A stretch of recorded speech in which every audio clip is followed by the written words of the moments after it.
So we are joining Lang on the journey into level 2. Now, level 2 in games, right? So we've completed level 1. Level 1 is all about establishing your environment, figuring out who you are, what the framework that you're operating in, and what the rules of the game are.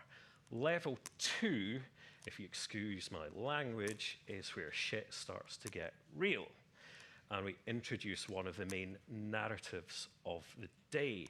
And our next session is going to focus on something that underpins so much of what we do in the financial services sector, particularly our collective corner of the world in individual wealth management, and that is retirement advice.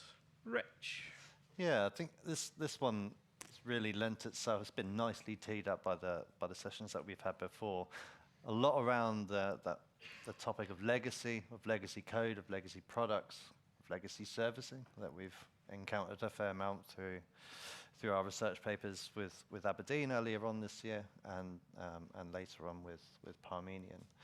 But yeah, pensions have for the last, certainly since the financial crash, have driven the profession and platforms to kind of new heights.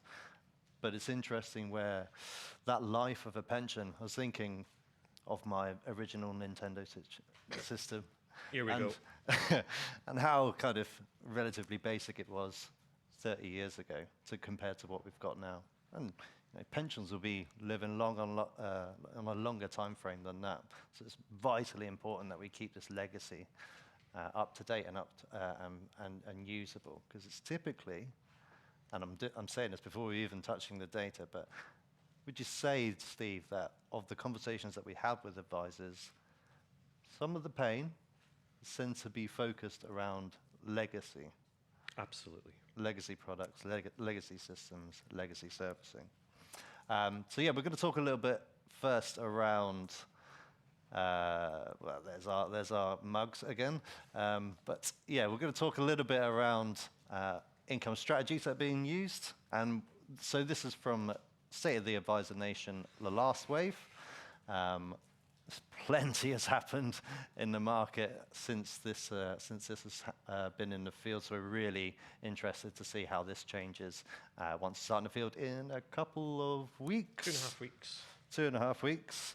But yeah, we can see here even the challenges if we're thinking with the tech that underpins all of these to deliver these services, to deliver these different income strategies.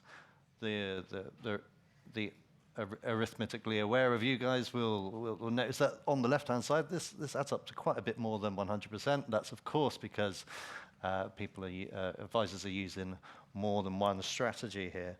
But the fundamental thing behind this, in a technological perspective, is that how do you get all of these to sing from the same hymn sheet? How do we get through the challenges that we'd heard around all the systems talking to each other in the same language that the advisors are talking about just now?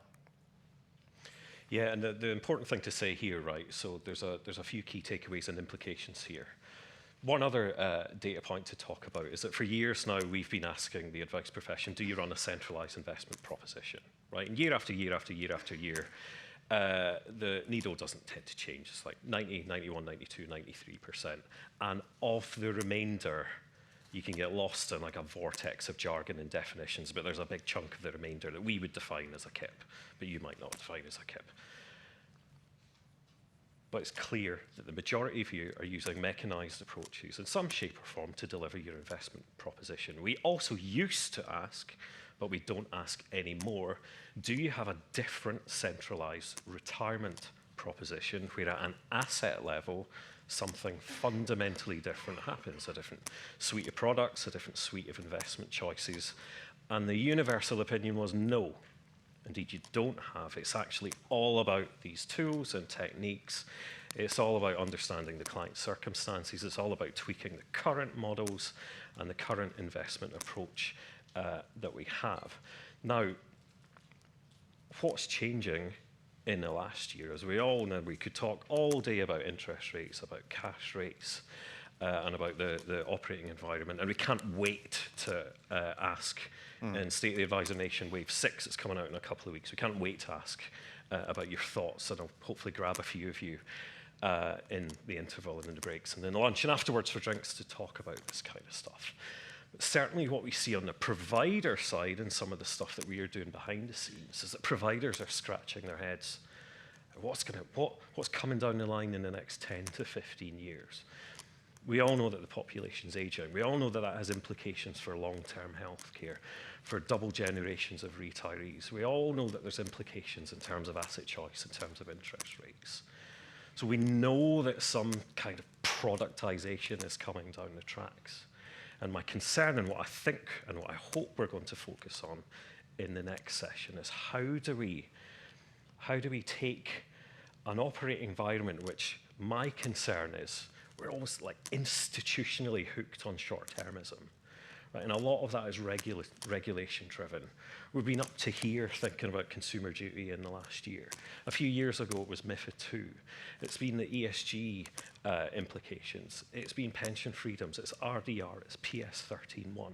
Yet at provider level, when we speak to strategy teams, they're thinking about, well, what are the implications for how we design things 5, 10, 15, 20 years from now, where the auto-enrollment books mature, when demographics, when characteristics change.